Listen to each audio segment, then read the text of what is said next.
안녕하세요. 저는 결혼 후 짐덩이를 하나 짊어지고 살다가 아주 짜릿하게 그 짐덩이를 벗어버린 두 아들의 엄마이자 대한민국의 40대 여성입니다. 저는 인생의 큰 행복을 꿈꾸며 결혼을 했지만 결혼 생활 내내 그 행복은 아주 짧았고 오래가지 못했어요. 오히려 행복을 느낀 세월보다 고통을 느낀 세월이 더 길었다고 자신 있게 말할 정도로 정말 힘든 시간들을 보냈습니다. 하지만 그 짐덩이 같았던 것이 제 발로 나가 떨어져 줬고 저는 속 시원히 그 짐덩이를 발로 뻥 차버릴 수 있었죠. 그리고 그 짐덩이는 다름 아닌 남편을 말하는 것인데요. 제가 어떻게 남편과 속 시원히 이혼까지 하게 됐는지 말씀드려 볼게요. 저와 남편은 20대 후반에 지인의 소개를 통해 만났습니다. 남편도 저도 둘 다 평범한 회사원이었기에 서로 잘 맞는 부분들이 많아 연애도 재미있게 했어요. 워낙에 남편은 유머 감각이 뛰어났던 사람인지라 연애를 하는 동안 재밌더라고요. 무엇보다 성실하고 착한 모습이 남달랐던 남편이었기에 전 결혼까지 생각을 했었어요. 둘 다 결혼을 전제로 연애를 하다가 결혼을 했고 거기에서부터 저의 불행이 시작되었습니다. 결혼 전까지만 해도 남편은 정말 좋은 사람이었어요. 다만 한 가지 아쉬운 점이 있다면 남편의 고향은 충청도이고 저의 고향은 서울이었는데 시댁 쪽은 좀 가난한 편이었어요.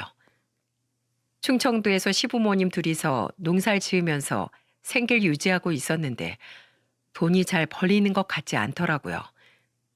반면에 저희 부모님은 아빠가 사업을 하시는데 잘 되시는 편이라서 완전히 잘 살지 못해도 그래도 중상층에는 속해서 살고 있는 수준이었어요.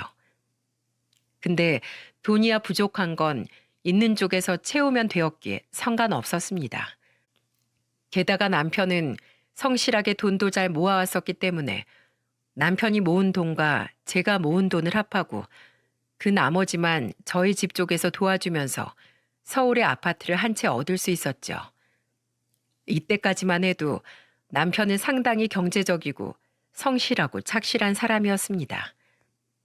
결혼을 하고 나선 어찌나 저한테 잘하던지 집안일도 곧잘 같이 하고 맞벌이 하면서 서로 다 피곤하고 힘든 게 마찬가지다 보니까 너무 잘했어요. 그런 남편에게 전 고마움을 느꼈고 이 사람과 이렇게만 살면 평생 행복하겠다 싶었죠. 근데 결혼하고 나서 보니 이 시댁 쪽에는 문제가 하나 더 있었는데 그건 바로 시부였어요. 시부는 정말 철딱서니가 없어도 너무 없어서 농사도 거의 시어머니에게 맡기다시피 하고는 맨날 활량처럼 놀러만 다니는 듯 하더라고요.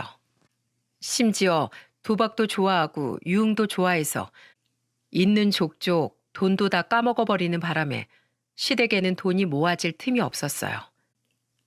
워낙에 사고뭉치에다가 노는 걸 좋아하시는 양반이라 시어머니와 시숙네, 우리 남편, 그리고 그 시누이까지 전부 다 두 손 두 발 놓을 정도였기에 사람이 진짜로 너무한가 보다 싶었죠. 하지만 그나마 다행인 건 저한테 직접적인 피해를 끼치진 않았기에 저도 그냥 무시하면서 잘 지냈습니다. 근데 늘 매번 볼 때마다 저희 시어머니가 불쌍하더라고요. 시어머니는 정말 좋으신 분이었어요.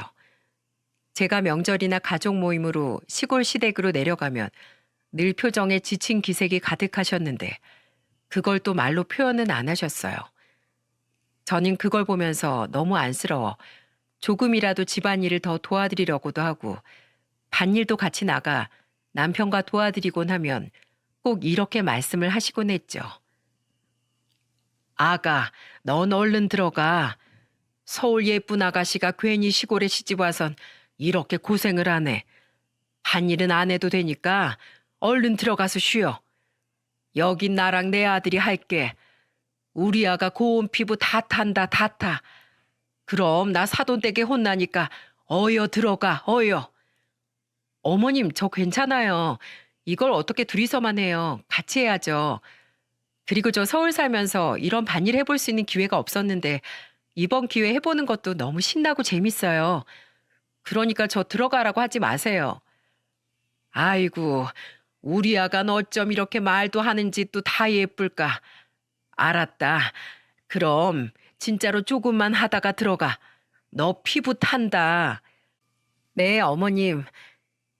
시어머니는 이런 제가 늘 예쁘다는 듯이 봐주셨고, 반일할 때는 제가 모자를 깜빡하면 모자를 씌워주시고, 자신의 목에 두르고 있던 젖은 수건도 제 목으로 다시 걸어주시면서 제가 힘들지 않게 꼭 잘 챙겨주셨어요. 항상 그 따스함이 감사했고 눈물 날 정도로 행복했답니다. 그런 시어머니였기에 이 결혼이 더 감사하고 좋았던 것도 있었어요. 하지만 그 행복이 그리 오래가지 못했습니다. 왜냐하면 결혼하고 나서 늘 성실하고 착했던 남편이 점차적으로 변해가길 시작했거든요. 갑자기 되도 않는 주식에 투자를 한다고 하더니만 날려먹은 돈이 한두 푼이 아니었어요. 남편은 몇 번이나 시도를 했지만 전 계속해서 말렸습니다. 왜냐하면 남편이 적은 돈을 투자를 하는 것도 아니고 그 투자를 해서 잘 되는 게 아니라 들어가는 족족 다 망해가지고 속상해서 술 마신 적이 한두 번이 아니었기에 전 남편을 계속해서 말리는 수밖에 없었어요. 언제 한 번은 남편이 또 집에 들어올 때 술을 진탕 마시고 들어온 적이 있었는데 한 번도 그러질 않았던 남편이 제 몸도 못 가눌 만큼 거나하게 마시고 들어왔길래 왜 그러냐고 물었었어요. 여보, 왜 그래? 어디서 술을 이렇게 마시고 왔어? 다 필요 없어. 살고 싶지가 않다. 여보, 난 진짜 구제불능이야. 나 같은 인간은 회생도 안 돼. 왜 이래? 무슨 일인데 그래? 설마 당신도 주식 투자했어? 내가 이제 그거 그만하라고 했지. 왜 또 해선 이래? 내가 진짜 못 살아. 미안해. 미안해, 여보. 나 진짜 너무 힘들다. 나 살기가 싫어. 내가 당신 볼 면목이 없다. 됐어. 이제 다신 그러지 마. 그러니까 내가 더는 하지 말라고 했었잖아. 도대체 이번엔 또 얼마 일인 거야? 당신 한 번만 더 그거 했다간 아주 그땐 이혼당할 줄 알아. 다신 하지 마, 다신. 남편은 급기야는 울면서 저한테 미안하다고 하더라고요. 그 당시에도 또 어디에서 돈을 구했는지 거금을 들여서 주식 투자를 했는데 실패를 한 거였어요. 그때 제가 한 번만 더 주식 투자하면 이혼할 거라고 으름장을 내놓았었기 때문에 그때 이후로는 좀 잠잠한 듯 했습니다. 근데 남편은 그날 이후로 주식 투자는 안 하는 것 같았지만 점점 더 이상해지는 듯 했어요. 조금씩 뺀질뺀질해져가는 게 제가 알던 남편이 아닌 것 같았죠. 원래는 집안일도 곧잘하던 사람이 이리 빠지고 저리 빠지면서 집안일도 잘 안 할 뿐더러 회사에 가서는 일이 많다며 야근을 하는 날들도 수두룩했죠. 그리고 조금씩 하고 다니는 행색이 바뀌기 시작을 했어요. 원래 남편은 굉장히 검소한 사람이었어요. 연애 때부터 돈을 함부로 쓰는 법이 없었고 늘 알뜰살뜰하게 모아선 꼭 필요할 때 그 돈을 쓰곤 했었죠. 저도 그 모습이 성실해 보이고 멋있어 보여서 좋아했던 거였는데 어느 순간 그런 모습들이 싹 다 사라져 있더군요. 옷도 그냥 보세옷으로 아무리 비싸봤자 몇만 원 하는 옷만 입고 다니던 사람이 꽤나 비싸다고 알려져 있는 옷을 사서 입고 왔길래 물었죠. 여보, 이 옷 그래도 꽤 비싼 브랜드인데 어디서 났어? 당신 이런 거 사치라고 안 입고 다니잖아. 그거 내가 회사에서 이제 나이도 좀 있고 밑에 후배들도 있는데 걔들보다도 내가 좀 싼 옷만 입고 다니는 것 같아서 큰맘 먹고 한번 사봤어. 아무래도 품위 유지도 좀 필요한 것 같더라고. 남편이 하는 말에도 일리가 있었기에 저도 그러려니 하고 넘어갔어요. 실제로 저 역시도 남편에게 평소 제발 옷 좀 괜찮은 것으로 깔끔하게 잘 입고 다니라고 한 적이 있었을 정도였으니 그건 참 잘했다 싶었죠. 남편은 워낙에 검소한 생활을 하다 보니 늘 티셔츠도 다 늘어진 것만 입고 다니고 색이 바래져 있어도 아무렇지도 않아 하던 사람이었어요. 근데 회사 안에서 후배들을 보면서 품위 유지할 생각을 했다고 하니 그건 잘했다 싶었던 거였어요. 근데 남편은 그게 끝이 아니었습니다. 점점 더 사들이는 물건들이 가격대가 나가는 돈으로 사들이기 시작했고 저는 슬슬 걱정이 되어가기 시작했습니다. 당시 저희 집 돈 관리는 제가 다 하고 있었는데 남편은 월급은 그대로 주던 대로 주고 있었기에 남편이 쓰고 있는 돈의 출처가 의심스러웠어요. 그래서 제가 물어봤죠. 여보, 요즘 돈이 어디서 나서 자꾸 그렇게 펑펑 쓰면서 다니는 거야? 당신 월급도 그대로잖아. 혹시 나 몰래 월급 올랐는데 일부만 주고 그러는 거야? 아니, 그런 거 아니야. 월급은 그대로 똑같은데 그동안 내가 당신한테 받은 생활비 중에서 좀 모아둔 게 있어서 그걸로 사고 있는 거야. 걱정하지 마. 저는 남편이 그렇다고 하길래 그런 줄로만 알고 있었어요. 워낙에 남편이 주식 투자를 하면서 돈을 날려먹은 게 많았었기 때문에 그 뒤로는 제가 경제 관리를 다 하고 있었어요. 월급을 다 모아 남편에겐 딱 필요한 용돈만 주고 있었는데 그 돈을 모아서 필요한 대로 쓰는 거라고 하니 그런가 보다 하고 있었죠. 하지만 믿는 도끼에 발등 찍히면서 그 뒤에 정말 큰 폭풍 같은 일이 기다리고 있을 줄은 꿈에도 생각을 하지 못하고 있었습니다. 이제는 남편이 주식 투자도 하지 않는 것 같고 다시 예전처럼 아무 탈 없이 회사를 잘 다니고 있는 것 같아 안심이 되었죠. 물론 집안일에 대해선 여전히 등한시하고 애들하고도 잘 놀아주지도 않았지만 일단은 남편이 경제적인 개념에서만큼은 정신을 차린 것 같아 거기에 안심을 하고 있었어요. 저희는 결혼을 하고서 아들만 2명 낳아 키우고 있었는데 초반엔 남편이 잘 놀아주고 했었지만 주식 투자다 뭐다 하면서 점점 이상해지면서부터 애들하고도 안 놀아주기 시작했어요. 거기에 대해 서운함이 커 몇 번이나 말을 했지만 남편은 그것에 대해서도 고칠 생각을 안 하더라고요. 거기에 엎친 데 덮친 격이라고 매번 주식 투자에 사고만 치다 보니까 오히려 애들하고 안 놀아주고 집안일을 등한시하는 건 큰 문제도 아니게 되었죠. 그 정도로 남편은 주식에 미쳐 있었기 때문에 저는 우선 남편이 돈 문제만 안 일으키는 것만으로도 다행이라고 생각을 하며 지내고 있었죠. 그러던 와중에 남편은 또다시 놀라운 행색을 하고는 제 앞에 나타났습니다. 그때 정말 깜짝 놀라고 말았어요. 저는 결혼 전부터 부모님의 영향으로 중상층으로 좀 여유 있게 살았기에 명품이나 백화점 브랜드에 대해선 빠삭하게 잘 알고 있었거든요. 원래 저도 결혼 전까지만 해도 그런데 관심이 많았다가 가정을 이루면서 내 벌이에 맞게 살자는 주의가 되어서 다 멀리 해왔던 거였기 때문에 그동안은 관심을 가지지 않고 살고 있었던 것뿐이었죠. 근데 남편이 제가 너무나 잘 알고 있는 로땡땡 시계를 딱 차고서 집에 들어오는 게 아니겠어요? 원래는 잘 몰랐는데 남편이 퇴근해서는 씻겠다고 시계를 제 화장대 위에 벗어놓길래 자연스럽게 보게 된 거였고 남편이나 제 수준으로는 절대로 살 수 없는 물건을 사온 걸 보면서 전 너무나도 깜짝 놀라 물었어요. 여보, 이 시계는 뭐야? 당신 무슨 돈이 있어서 지금 이런 고급 시계를 사온 거야? 이게 얼마짜린 줄이나 알아? 도대체 이거 어디서 산 거야? 당신이 산 거야? 아니면 설마 훔친 건 아니지? 진짜로 산 거면 나한테 한마디 말도 없이 이 큰 돈을 어디서 나서 쓴 거야? 빨리 바른 대로 말해. 저는 오죽하면 이 돈은 절대로 남편에게서 나올 수 없는 돈이다 라는 생각이 들어 훔친 건 아닐까 하는 생각까지 들더라고요. 그만큼 현실성이 떨어지는 물건이 남편 손에 쥐어져 있던 거였죠.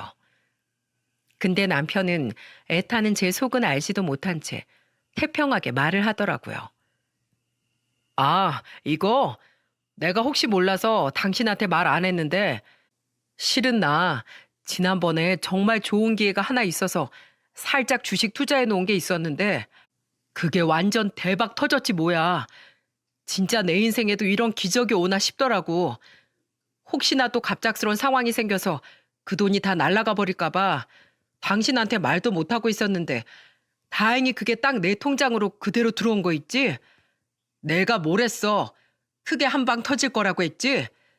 이제서야 내 도전이 빛을 발한 것뿐이야. 그래서 너무 기분 좋아서 기념도 하고 지금까지 고생했던 거 다 해소하게 기분 전환할 겸 하나 샀어. 이 시계가 진짜 남자들의 로망의 시계 아니겠어. 당신 것도 하나 사려고 했는데 당신은 워낙 검소해서 말이야. 그래도 생각해보니 안 되겠어. 내가 당신 것도 조만간 사다 줄게. 걱정하지 마. 뭐라고?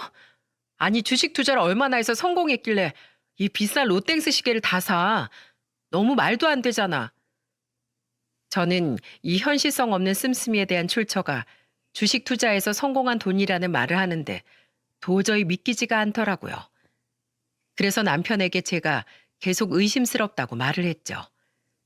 제가 하도 못 믿어 하니까 실제로 남편이 자신의 증권회사 계좌에 들어가 있는 돈 사진을 보여주는데 정말로 그 안에는 놀라운 금액이 보였어요.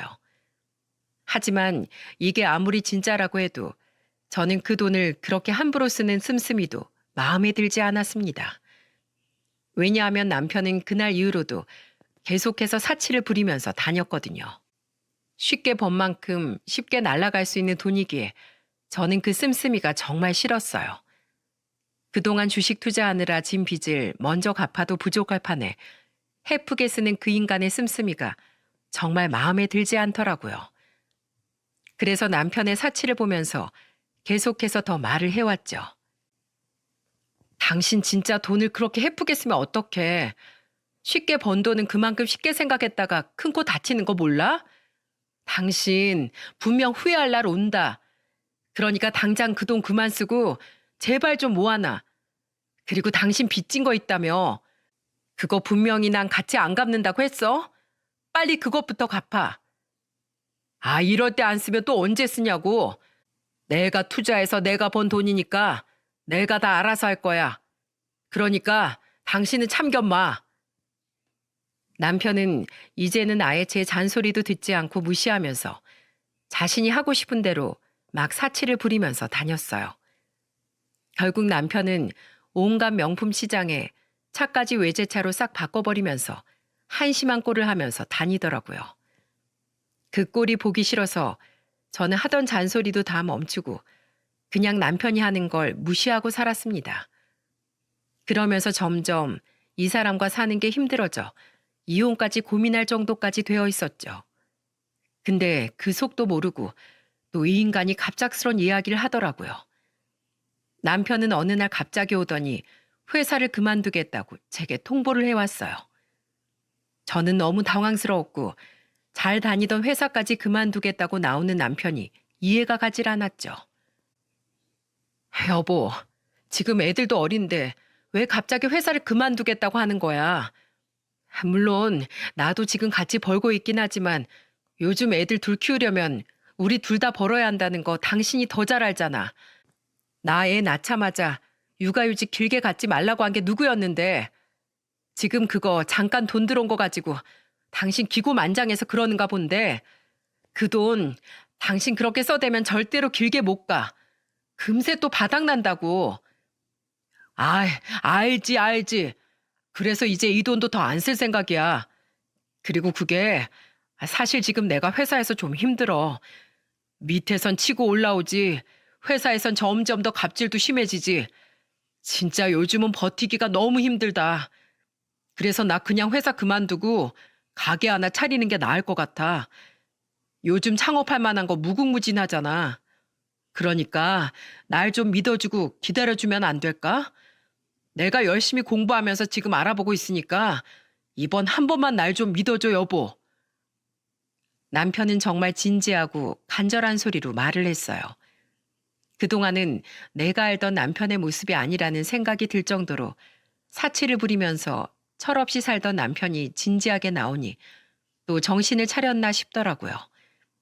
하지만 그래도 사람이라는 게 한순간에 변하는 게 아니기 때문에 전 계속해서 반대를 하고 있었습니다. 근데 남편은 끊임없이 저에게 어필을 했고 저는 잘 다니던 회사를 갑작스럽게 그만둔다고 하니 너무 당혹스럽고 걱정스럽기도 했지만 그래도 남편이 계속해서 진지하게 이야기를 하니 그렇게 하자고 했어요. 그리고 여기에서도 또 절 실망시키는 일이 일어나면 그때는 진짜로 이혼을 할 생각까지 하고 마지막 기회를 준다는 마음으로 허락을 했죠. 근데 회사를 그만두고 나서 가게 자리나 실제 창업을 위한 대비를 해야 하는데 이 사람이 계속 밖에 왔다 갔다 하는 것 같긴 한데 뭔가 일이 이루어지질 않는 거예요. 그래서 답답한 마음에 또 다그쳐 보기도 하고 몇 번이나 말을 했었는데도 알겠다고 하면서도 진전이 되질 않았어요.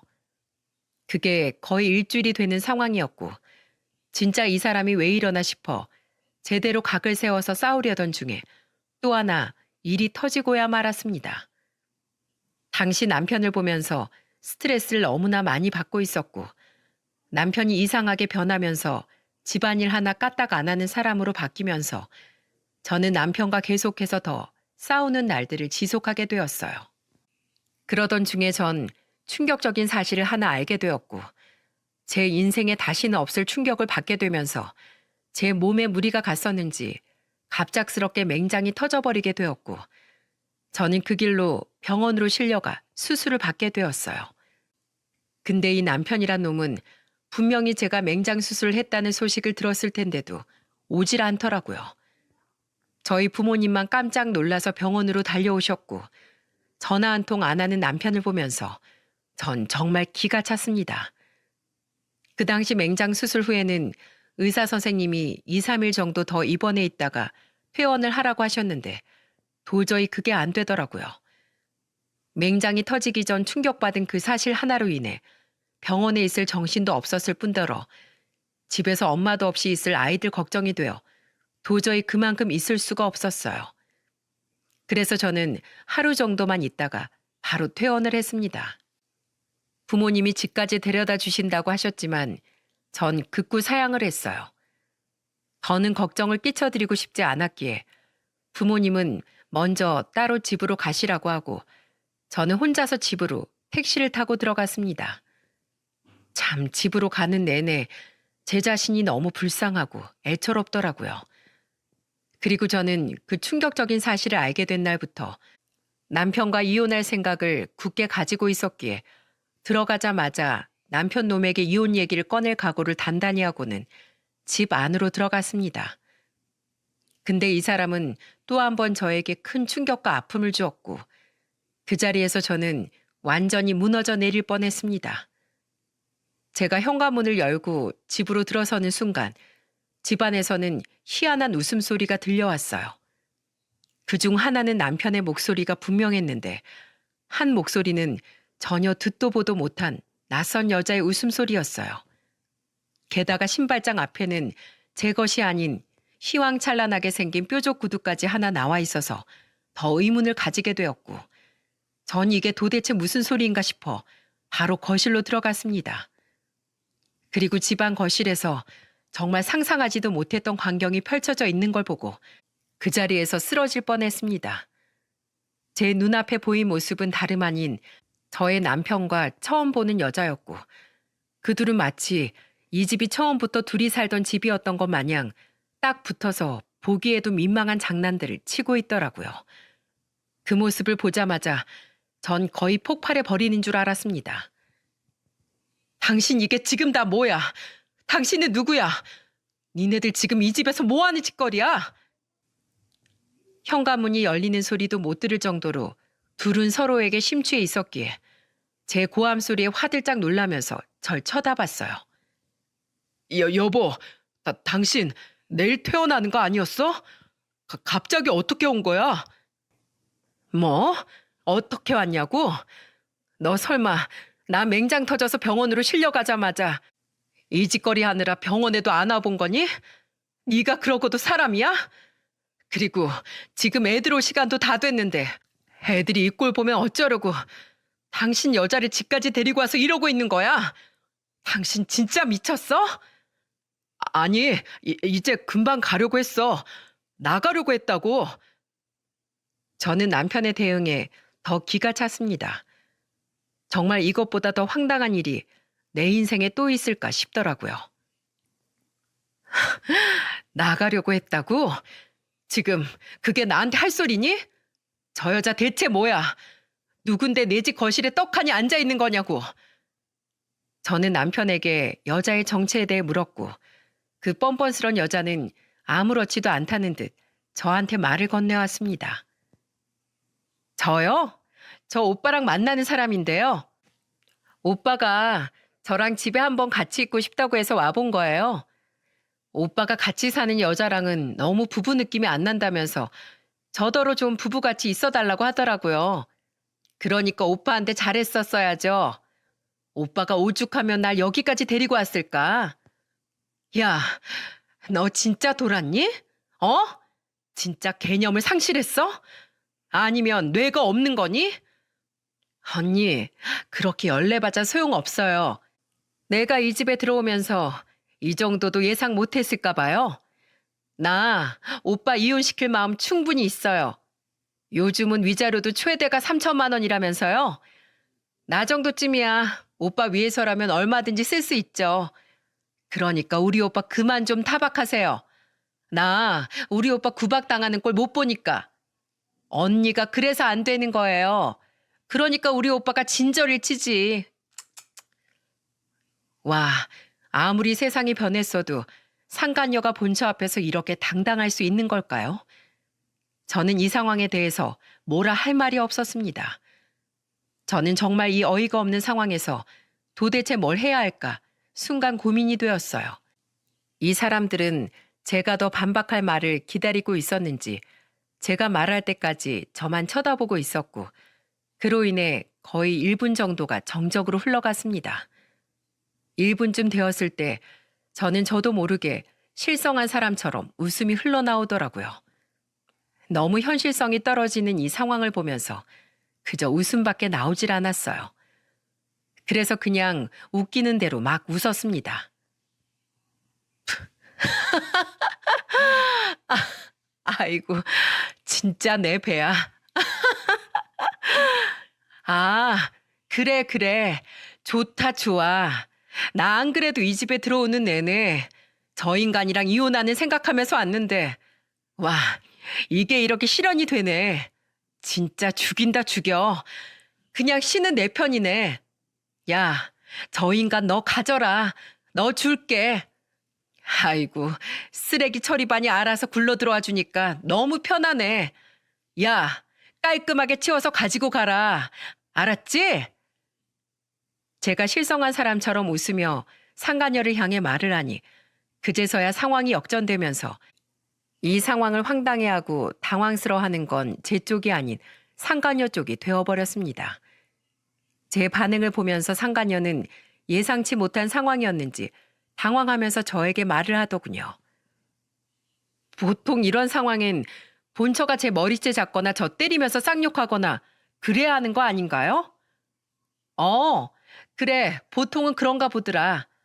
근데 드라마를 너무 봤네, 우리 동생. 근데 내 인생은 드라마가 아니라서 말이야. 난 오히려 너무 고맙네, 우리 동생이. 내가 널 왜 때리겠니? 이렇게 고마운 존재인데. 난 그저 네가 고맙다야. 내가 너네 둘 사이 아주 많이 응원할게. 내가 너 진짜 칭찬한다, 칭찬해. 자, 둘의 행복을 위해 친히 박수 쳐줄 테니까 행복하게 잘 살아봐. 뭐라고요? 그리고 난 내 손으로 더러운 너 따위 만지고 싶지도 않아. 그러니까 나한테 맞고 싶걸랑 좀 씻고 오렴. 진짜 가짜나 서원. 야, 너 그리고 저 인간이 어떤 인간인 줄 아니? 너 저 인간에 대해 다 알고나 만나는 거야? 저 인간 얼마나 무서운 인간인데. 너도 앞으로 큰 코 다칠 수 있어.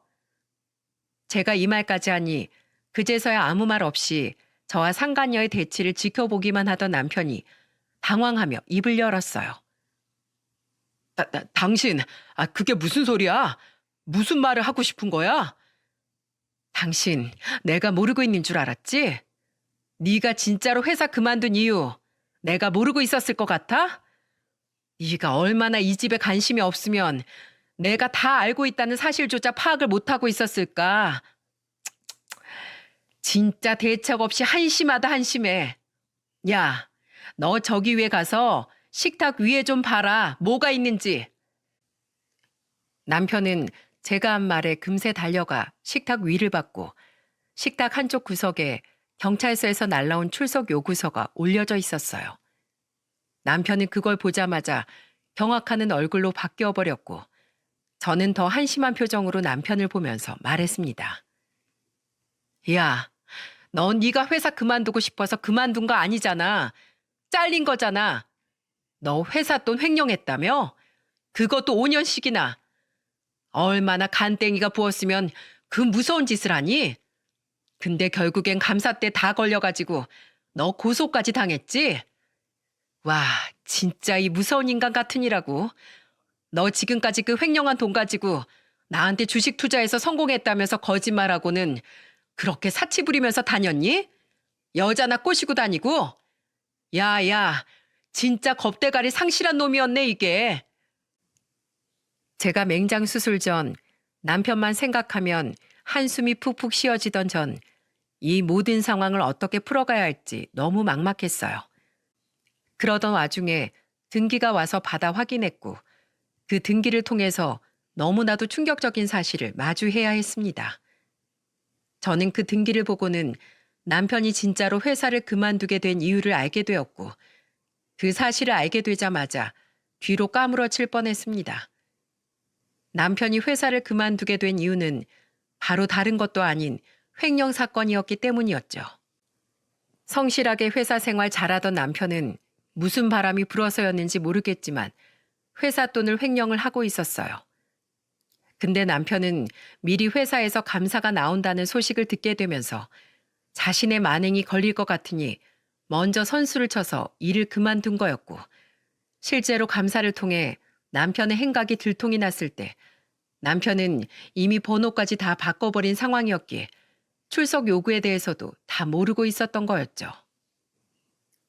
저는 중간에 남편이 회사를 그만두면서 번호까지 바꾸길래 아예 그 회사 사람들하고는 연도 끊고 싶은가 보다 생각만 하고 있었는데 실은 그게 제대로 피하기 위함이었다는 걸 그때서야 알게 되었어요. 남편이 횡령한 돈은 무려 12억이라는 큰 돈이었기에 회사에서는 난리가 났고 회사 쪽에서 먼저 사건 경위를 알기 위해 전화를 했던 것 같았지만 남편이 번호까지 바뀌어버린 탓에 아예 곧바로 경찰서로 넘긴 듯 했습니다. 근데 그마저도 남편이 경찰 쪽에 연락을 받고 조사를 받으러 나가야 했는데 연락이 아예 닿질 않으니 남편에게 출석 요구를 하는 문서를 경찰서 쪽에서 보내왔고 그걸 제가 보게 된 거였죠. 그로 인해서 제가 모든 사실을 다 알게 되면서 저는 큰 충격에 빠지게 되었습니다. 남편이 주식으로 성공했다는 건 전부 다 거짓말이었고 그 큰 돈들은 모두 다 회사에서 횡령한 돈이었다는 사실을 다 알게 되었죠. 짧게도 아니었어요. 남편은 그간 5년 동안 조금씩 회사 돈을 횡령해왔고 그게 나중엔 간땡이가 커져서 큰 돈을 횡령하면서 그 사치를 부리게 된 거였어요. 그 모든 사실을 등기를 받자마자 회사에 전화를 해서 알아보게 되었고 충격적인 사실들을 모두 다 전달받은 상황에서 더 머리가 복잡해지니 결국엔 제 맹장이 터져버렸던 것 같아요. 극도의 스트레스를 받으면서 몸도 제대로 챙기질 않으니 어찌 보면 당연한 일이었던 거죠. 남편은 제가 이 모든 사실을 다 알고 있었는지 몰랐기에 더욱 당황을 하기 시작했습니다. 하지만 이미 모든 게 다 들통이 났고 끝나버린 상황이었기에 저는 남편과 이혼을 결심했고 그 자리에서 그 두 인간들에게 한 번 더 말을 했어요. 야, 아무튼 니네 둘 참 잘 어울린 한 쌍이다. 둘 다 간땡이가 부은 게 참 잘 어울린다 야. 너네 둘이서 어디 잘 먹고 잘 살아봐라. 이 모든 것들을 다 그 자리에서 까발리니 난리가 난 건 남편뿐만이 아니었어요. 상간녀도 이 모든 사실을 알게 되면서 난리가 났습니다. 오빠, 이거 다 사실이야? 오빠가 정말로 그런 거냐고. 남편은 당황해서 우물쭈물하면서 대답을 못하고 있길래 제가 친절하게 답변을 해줬습니다. 야, 당연하지.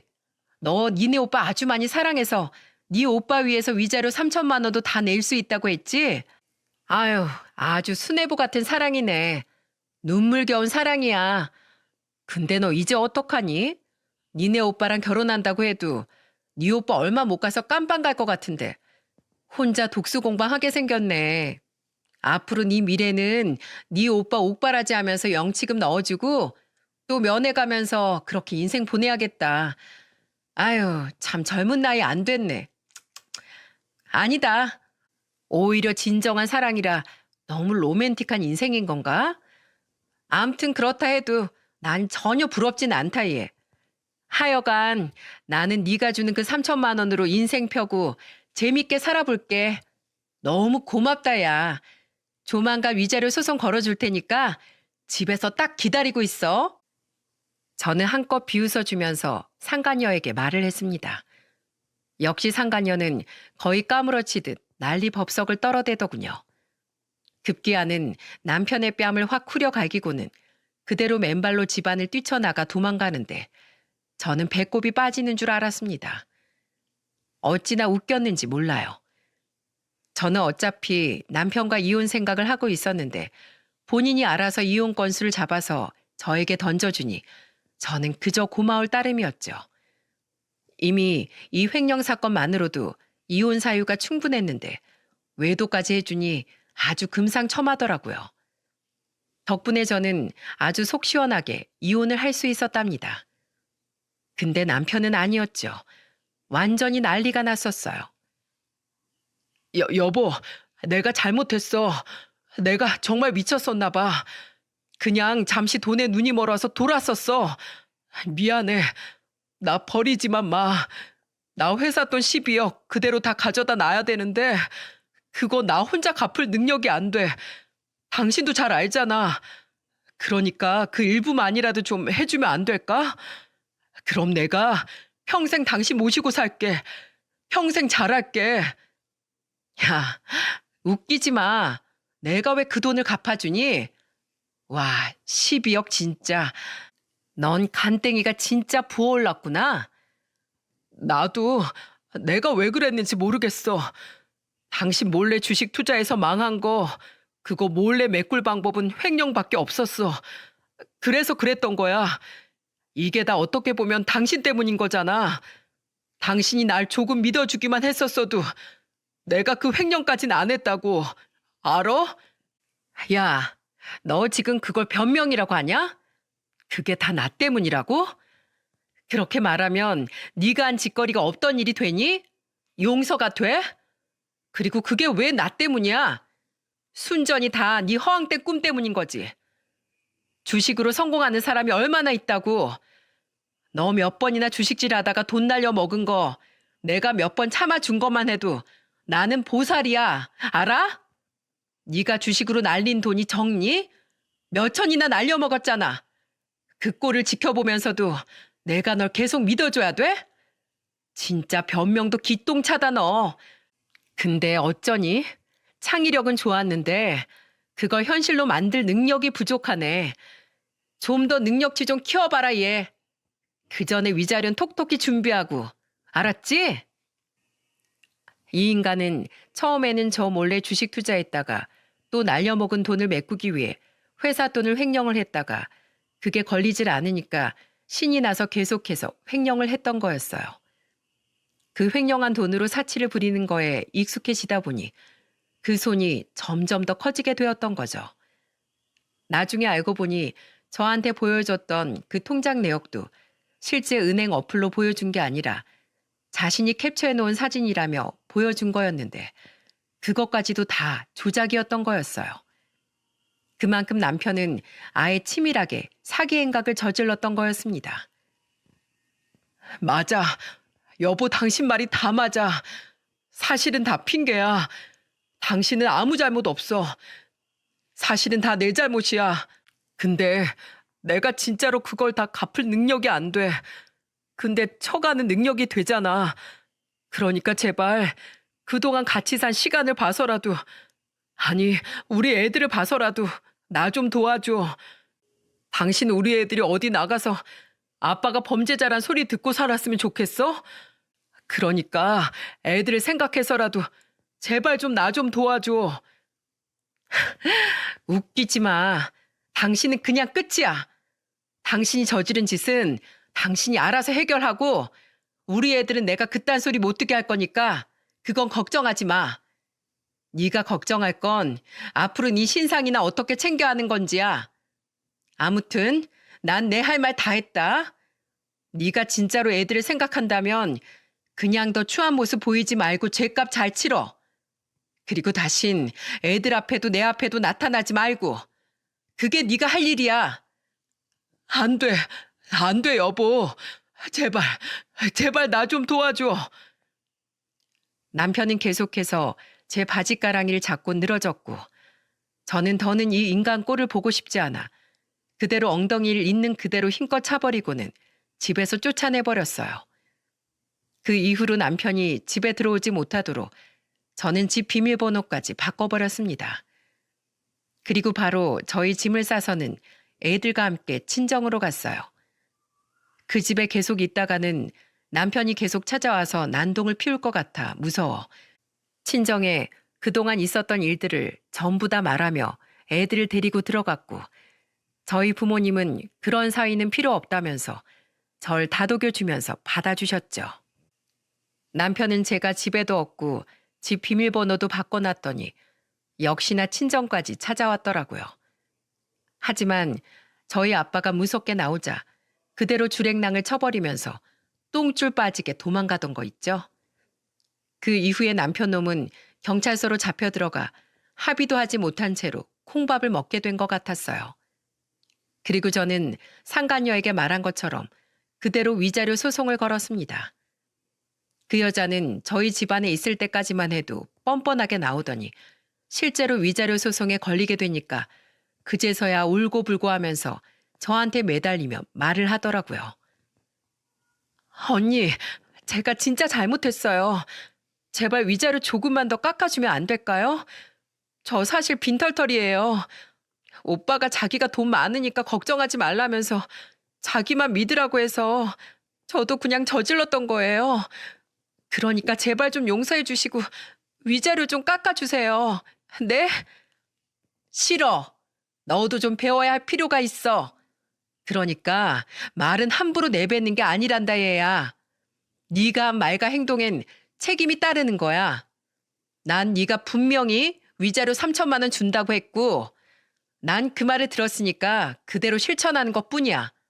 아무튼 네가 주는 돈 내가 잘 쓸게. 고맙다. 그리고 앞으로 너도 이번 기회에 잘 깨달았으면 제발 정신 차리고 똑바로 살아라. 알겠니? 이 한심한 년아? 저는 저를 붙잡고 늘어지려는 상간녀를 두고는 그대로 말을 하고는 박차고 나와버렸어요. 뒤에서는 엉엉 우는 소리가 들려왔지만 무시하고 나왔습니다. 왜냐하면 아무것도 모르고 들어간 제 집에서 두 인간들을 보던 순간 제 속에서는 피눈물이 났었거든요. 그거에 비하면 그 상간녀의 눈물은 저한테 아무것도 아니었습니다. 그렇게 소송까지 잘 마무리해서 저는 그 상간녀에게 3천만 원이란 위자료를 받을 수 있었어요. 그 뒤로는 2년 정도 시간이 지났는데 남편 놈은 아직도 감방에 있는 듯 했어요. 그 당시 제가 이혼을 하겠다고 시댁에도 이야기를 하면서 남편 놈의 모든 만행을 다 일러 바쳤을 때 시댁에서는 난리가 난 듯 했는데 그 이후로 남편을 거의 버리다시피 한 것 같더라고요. 제가 알기로는 면회도 한 번 안 가고 시어머니는 완전히 남편을 외면하고 지내고 있는 것 같았죠. 나중에 알게 되었지만 남편은 주식 투자를 하면서 시숙에게까지 돈을 빌려 투자를 했었는데 그마저도 갚질 못하니 형제들 간의 사이도 완전히 다 틀어지게 되었다고 하더군요. 시어머니는 원래부터 좋은 분이라 끔찍하리만큼 싫은 남편을 봐서는 시댁 쪽은 쳐다도 보고 싶지 않았지만 저를 딸처럼 아껴주셨던 시어머니한테만큼은 정식으로 인사를 드리고 이혼 말씀을 꺼내야 할 것 같아 따로 만나서 모든 걸 말씀드렸어요. 근데 그때도 시어머니는 자신의 아들의 안위를 생각하기보다 눈물을 펑펑 흘리시면서 절 걱정해 주시더라고요. 얘야, 얼마나 고생이 많았니 그래. 내가 누구보다 잘 안다. 내가 네 시애비 때문에 평생을 고생하면서 살았잖니. 그래, 잘 생각했다. 내가 살아보니 사람 버릇 절대로 금방 안 고쳐진다. 더더군다나 네 시애비 닮은 놈이라면 더 안 바뀔 거야. 그러니까 이쯤에서 그만두는 게 맞는 것 같다. 네 인생을 위해서라도 당장 이혼해야지. 내가 무슨 염치로 널 붙잡겠니? 아가, 그동안 정말 고생 많았어. 그리고 10년도 안 되는 짧은 시간이었지만 내 며느리로 있어줘서 고마웠다. 이제는 마음 편히 살아. 될 수 있으면 제발 앞으론 좋은 남자 있으면 만나서 재혼도 하고 꼭 행복하게 살아. 알았지? 미안하다. 내가 너무 미안해. 내가 내 자식을 잘못 키우는 바람에 너만 힘들게 만들었구나. 사돈댁에 너무나 죄송해서 어쩌니. 아휴, 정말 미안하다. 부디 이 못난 시애미를 용서해다오. 어머니 아니에요. 이게 왜 다 어머님 잘못이에요. 그 인간이 잘못한 건데요. 이건 그 누구의 잘못도 아니에요. 그 당사자만 잘못인 거잖아요. 전 그렇게 생각하기로 했어요. 안 그러면 제가 너무 잘못 살아온 것 같아서 스스로 힘들어지더라고요. 그러니까 어머님도 자책하지 마시고 부디 행복하게 편안하게 사세요. 비록 앞으로 더 뵐 순 없겠지만 어머님만큼은 꼭 행복하시길 바라고 있을게요. 그동안 부족한 며느리 잘 보듬어 주셔서 감사했습니다. 그 은혜 잊지 않을게요. 저와 시어머니는 그렇게 펑펑 울면서 서로를 꼭 껴안아주고는 이혼을 했습니다. 그런 시어머니였기에 남편의 만행을 알고 나서는 남편이 깜빵에 갔어도 면회 한 번을 안 가셨던 것 같아요. 근데 이 인간은 그 감방 생활을 하면서도 끝까지 정신을 못 차렸는지 저한테 이런 편지까지 보냈더라고요. 여보, 나 정말 감방 생활 너무 힘들다. 어머니도 날 외면하곤 면회 한 번을 안 오셔. 형이랑 동생도 전혀 찾아오지 않고 나 정말 외롭고 너무 힘든데 당신이라도 와주면 안 될까? 앞으로 내가 여기에서 나가면 당신한테 정말 잘할게. 우리 형한텐 사실 내가 전에 주식 투자한다고 돈 빌린 게 있었는데 그걸 안 갚았더니 날 아예 동생으로도 생각 안 하는 것 같아. 형제들이 어쩌면 나한테 이럴 수 있을까? 그러니 나한텐 당신밖에 없어. 그러니까 제발 나 좀 다시 받아줘 여보. 내가 평생 당신 여왕님처럼 받들면서 살게. 사랑해 여보. 이런 미친 편지를 보고 나니 저는 더더욱 정신이 더 차려졌습니다. 다시는 이딴 놈한테 코 깨이지 않게 정신 바짝 차리고 살아야겠다는 생각이 들더라고요. 그래서 아예 그 편지를 박박 찢어버리고는 제대로 개무시를 해주었습니다.